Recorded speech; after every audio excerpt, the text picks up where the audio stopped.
Welcome back, everybody. Just working on a life-size bear base today. The bear is mounted. The base was built before the bear was mounted. All the foam was put on so that the animal could dry on the base that it's supposed to be on. But I hate putting on the dirt and stuff prior to the animal drying, just in case it drips or anything changes or it sticks or anything or damages that dirt. So built this base 52 inches by 26 inches, so it'll fit through any doorway. Built it all first. It's pretty heavy. Nice big huge log here that this bear is going to be standing on. The back foot's here and here. Front foot's lifted about here, curled up as I'm stepping like this. Got this all done, so I'm going to take and cover this with peat moss now. I use peat moss. I use Elmer's glue. Some guys use glue when it's thinned down, but I tend to just use it full. I've got these big jugs here, are actually pretty cheap in the store in town, so I just pour it on. Usually I'll use a paintbrush or just a gloved hand to spread it all out as I pour it on, and then sift the peat moss with the sifter. I use this for trapping, and just put it on here and sift it all down, get it all covered, and I'll go back with clean hands and just pat it into the dirt, the glue, to make it stick nice and tight, and then we'll be there. Just a quick comment before I go on. I am a huge advocate of mounting an animal and letting it dry on the habitat structure that it's supposed to be on. Not mounting on a 2x4 stand and let it dry, whatever. I always get my habitat structure done, ready to go. When I mounted this bear, it dried on this habitat. There's no dirt on here, but all the contours are here. Everything is here. This has been carved out. This is what the finished angles are going to be like. Because this front paw that's on this log is going to have a cup to it. It's stepping on this log. And the worst thing out there is these guys who mount animals, mount it on a wall, hanging, and it's just, they're here. That's great, but unless you have it on the habitat, you don't get the splay of the toes. You don't get the angle of curl. You don't get, there's a bump there, a split of the toes a little bit here. All those details matter to make your animal look realistic. And it's super important. And so many guys don't do that. They cop out, do this afterwards.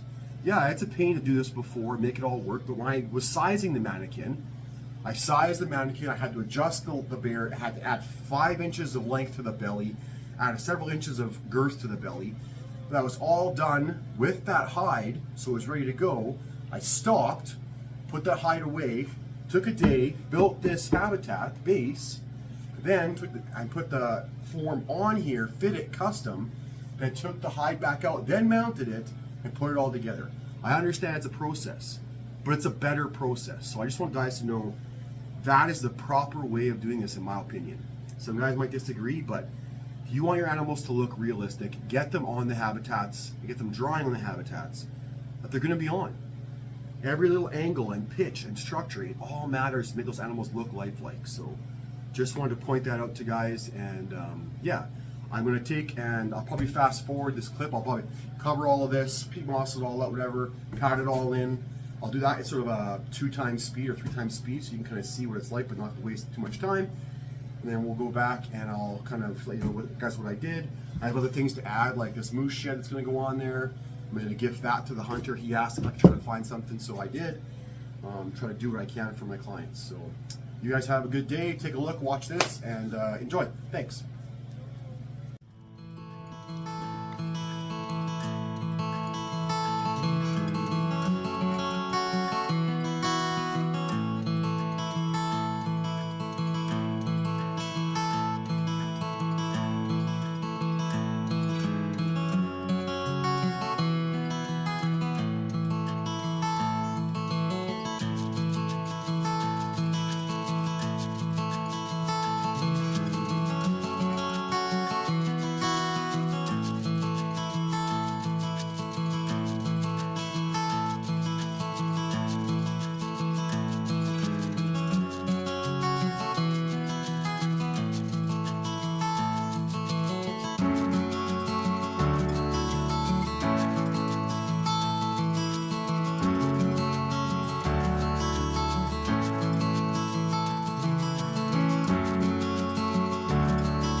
All right, hopefully you can hear me. My heater is going, but hopefully it's not too much background noise.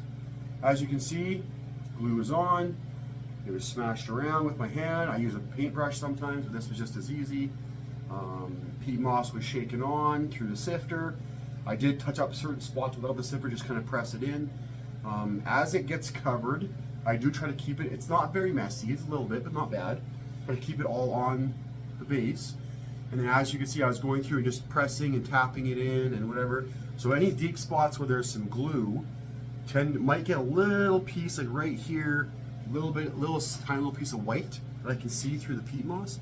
Just take a little finger pinch, tap it into the glue, and we're done. It'll dry, and I'll use an air compressor to blast off all the excess. Very rarely do I have to touch anything up. It's usually good. From there, I will re-drill the hole from the underside that the back foot goes in. Front foot's in this log, so it should be fine. And then I'll add some moss and a couple little fake spruce trees and that sort of thing, maybe a piece of driftwood and my moose or shed, and it'll be good to go.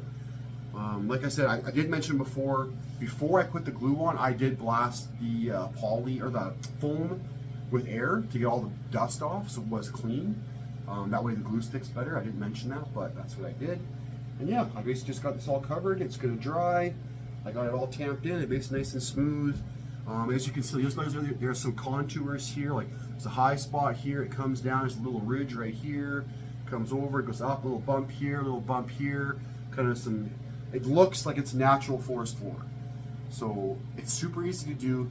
Your foam doesn't have to be perfectly smooth. It can be chunky. It can be whatever, rippled, whatever. So when you fill it with glue, it fills in all the cracks, and then the peat moss goes over top and smooth and contours everything out. So you don't have to spend a lot of time doing a two-part foam.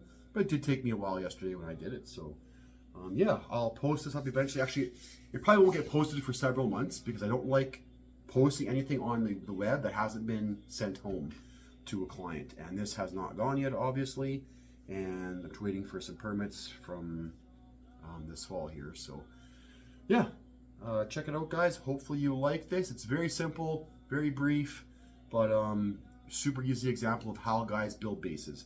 I like to do a wood wrapped base for baseboard, as you can see, rather than just a typical base with no accent on the outside. I just think it finishes it off, contains it, makes it a piece, rather than laying on some carpet or something and having it spill over to like just a flat edge or a rough edge. So yeah, let me know how it goes. Maybe once I get everything done up here, I'll just throw a quick picture up of the bear. We'll see. And then yeah, hopefully this was informative and you guys liked it. It's very, very simple to do, just takes time, takes a little bit of know-how, and then practice to get it looking like it's supposed to be realistic. So hopefully you enjoyed. Enjoy the next one. Not sure what I'm going to post up next for a video, but yeah. Thanks guys, thanks for tuning in, and we'll catch you later. Ciao.